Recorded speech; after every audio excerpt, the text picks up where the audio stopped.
plus intime. Plus intime. Ça va les rassurer. Tu crois que ça va les rassurer? Ça fait bleu intimité totale. Eh, tu fais la maline, t'as intérêt de rigoler comme ça devant la vidéo. Oh, arrête, c'est ça. Moi, les plus timides, je me méfie. Elles sont dangereuses. Hein. Non, j'ai peur comme ça, mais après, quand je me lâche.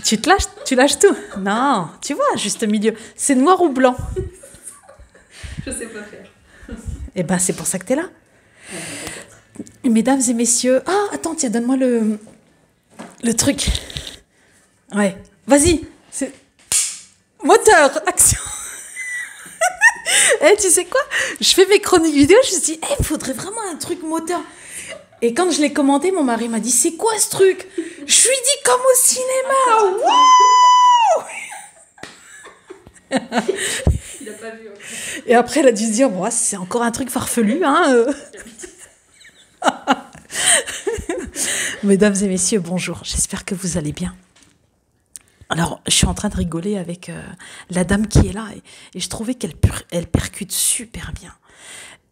Elle dit des choses, en fait, donc c'est une amie à toi qui m'a rencontrée. Et du coup, elle te dit des choses et moi, je comprends. Alors, dis-nous de quoi on parlait, parce que je travaille en thérapie par les mouvements oculaires et très souvent, alors je tiens à le préciser, c'est que quand vous venez me voir, mon travail, c'est de désactiver, désamorcer les peurs, les angoisses et vous vous rendez compte très souvent que après 2 séances en moyenne, statistiquement, je dis bien, il n'y a plus rien, il n'y a plus grand-chose dans votre vie. Alors, il y a ceux qui vont voir d'autres thérapeutes qui disent « J'ai été détruit par Madame Benfria, ma vie, c'est le bazar maintenant ». Et en fait, je me dis, ils n'ont pas compris le concept. Dans ces cas-là, il faut revenir me voir et je vais vous expliquer ce qui se passe pour vous. Et ce sera beaucoup plus vrai que d'aller vous plaindre parce que vous vous dites « Oh, j'ai plus d'émotions ».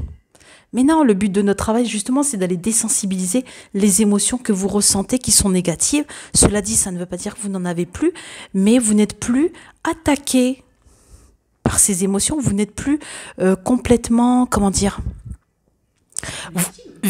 Merci, tiens, elle a envie de parler. En fait, je pense que le fait de ne plus être victime de nos émotions et de ce qu'on connaît, de les subir, ça nous fait peur. Alors qu'on cherche à se vider et à se débarrasser de tout ça. Et du coup, cet inconnu, je pense, que cet inconnu, du coup, nous fait peur et qu'on ne sait plus faire sans et être heureux. Et je pense qu'être heureux à ce moment-là devient compliqué. Et c'est à ce moment, justement, qu'il faudrait continuer la thérapie pour apprendre à accepter d'être heureux.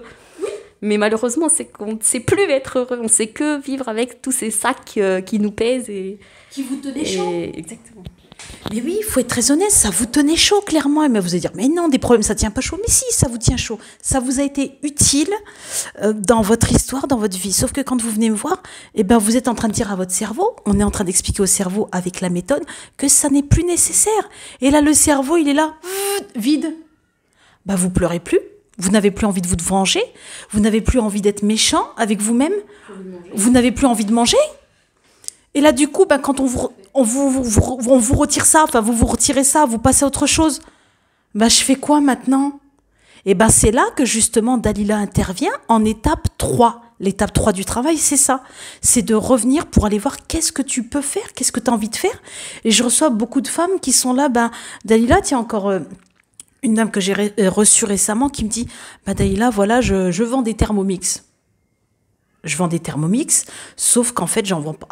J'en vends pas beaucoup. Ça marche pas. D'accord. Mais je lui dis d'accord, mais qu'est-ce qui fait que ça marche pas? Et là, je vais aller voir avec elle qu'est-ce qu'elle met en place ou qu'est-ce qu'elle met pas surtout en place qui fait que ça ne marche pas. Donc, on va aller voir dans sa personnalité, sa façon de fonctionner. Ouais, mais moi, parler devant les gens, c'est compliqué. Ok, mais tu veux que ça marche, mais tu veux pas t'investir un petit peu. Il va falloir que tu te montres un petit peu. Et puis, je vais regarder avec elle qu'est-ce qui la bloque pour voir qu'est-ce qui fait que son business ne marche pas. Et là, donc quand je la vois, elle vient à la base, la dame, pour des addictions, des femmes qui font des Thermomix, j'en ai plein. D'ailleurs, je ne sais pas d'où vous sortez toutes, mais je ne sais pas qui vous envoie, mais non, je te jure, j'en ai plein de partout, des vendeuses de Thermomix. Et du coup, quand elle vient me voir, donc elle me dit, voilà, donc elle vient pour des compulsions alimentaires, de l'hyperphagie. D'accord? Et là, à la 2e séance, elle me dit mon activité de vente de Thermomix, elle est chaos technique. à savoir que son problème d'hyperphagie rentre dans l'ordre. Je l'ai revue une 3e séance. C'est très bien, elle gère beaucoup mieux l'alimentation, elle ne se prend plus la tête. Elle me dit, Daïla, c'est magnifique. C'est super. Mais elle me dit, je lui dis, t'en es où là? Elle me dit, bah, écoute, j'ai lancé mon activité.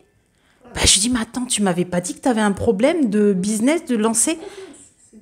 Elle me dit, ben, ça va beaucoup mieux, Dalila. En fait, là, je suis en train de faire des brunchs. Enfin, elle est en train de se lancer dans un truc qui est en train de marcher. Et je lui dis, c'est génial. Mais le fait d'avoir travaillé sur ses compulsions, ses peurs et ses angoisses, ça l'a libérée professionnellement. Manque de confiance. Qu'est-ce que tu veux dire? Mais je pense que tout est lié, de toute façon. Manque de confiance, donc elle ne s'expose pas et elle ne lâche pas tout ce qu'elle a à lâcher. Et du coup, c'est ça. Ouais, elle se bloque elle-même. Mais c'est souvent le cas. Hein. On se détruit souvent soi-même. Hein. Malheureusement, avant d'être détruit par les autres, on se détruit. On est notre propre destructeur. Oh, quelle faillotte. C'est merveilleux. Ça faillote, hein?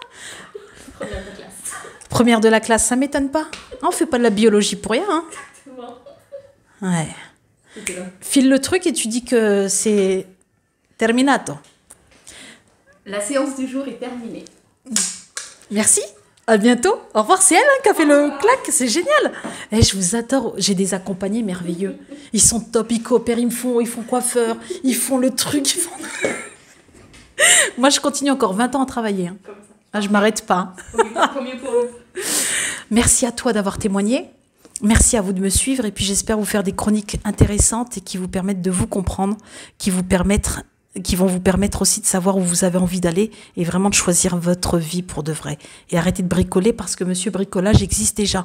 C'est pas la peine de vouloir prendre la place de notre bricomane, Bricorama. Bon, ben, bref, vous l'aurez compris. Les bricolages. Bye bye, Dalila Benfria, psychopraticienne en région parisienne. Et à vous les studios. Bye bye.